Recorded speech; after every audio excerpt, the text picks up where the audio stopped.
Saudara-saudara yang dikasihi Tuhan, salam sejahtera, selamat memasuki minggu kerja yang baru. Semoga apa yang kita kerjakan di sepanjang pekan ini menjadi kemuliaan bagi nama Tuhan.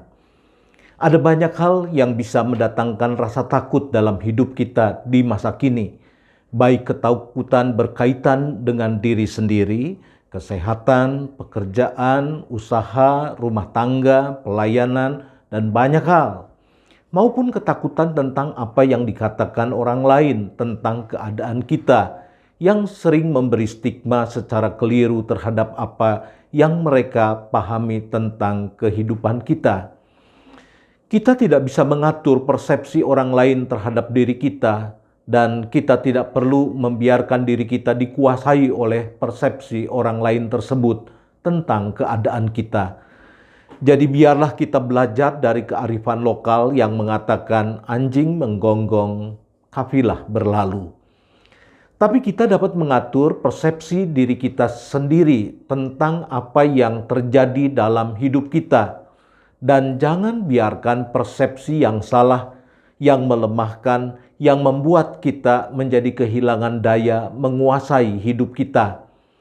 Persepsi diri tentang masa lalu yang sering membuat kita tidak berdaya adalah hidup terus-menerus dalam penyesalan, di dalam ratapan, di dalam kesedihan, bisa atas kesalahan, kelalaian, keteledoran, ataupun musibah yang terjadi. Kita boleh belajar dari peristiwa masa lalu, tetapi kita tidak boleh membiarkan kesedihan, sesal, ratapan menguasai masa kini kita dan menghambat kita untuk meraih masa depan hidup kita. Yang kedua, rasa bangga atas masa lalu yang gilang gemilang. Tidak sedikit manusia tersandung di masa kini oleh karena ia hidup dalam kebanggaan masa lalu.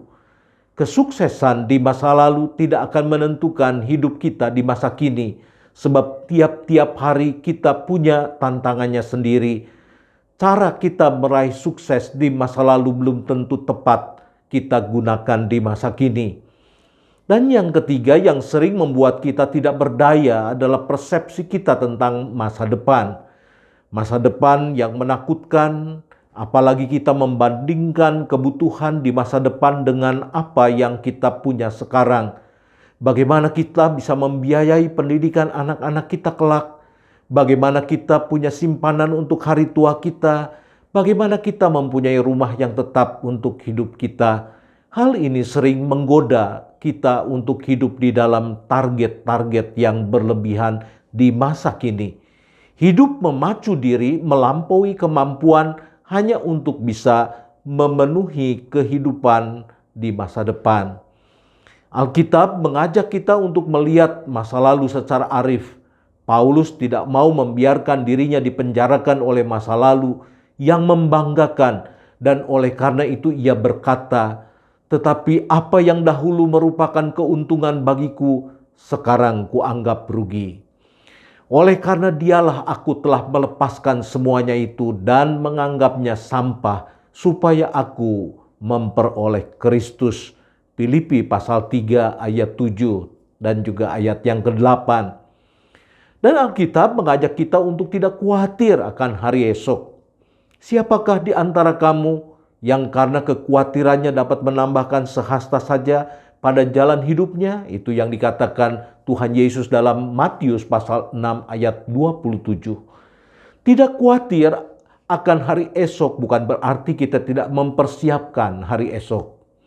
Tidak khawatir akan hari esok mengajak kita untuk tidak membiarkan diri dikuasai oleh kekhawatiran yang berlebihan, atau terperangkap dalam hidup yang penuh dengan ambisi untuk mengumpulkan sebanyak-banyaknya melampaui kemampuan kita.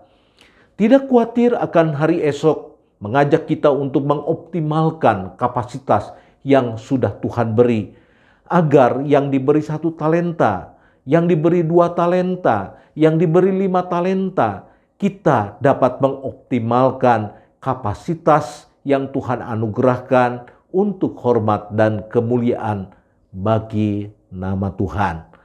Tuhan Yesus memberkati kita.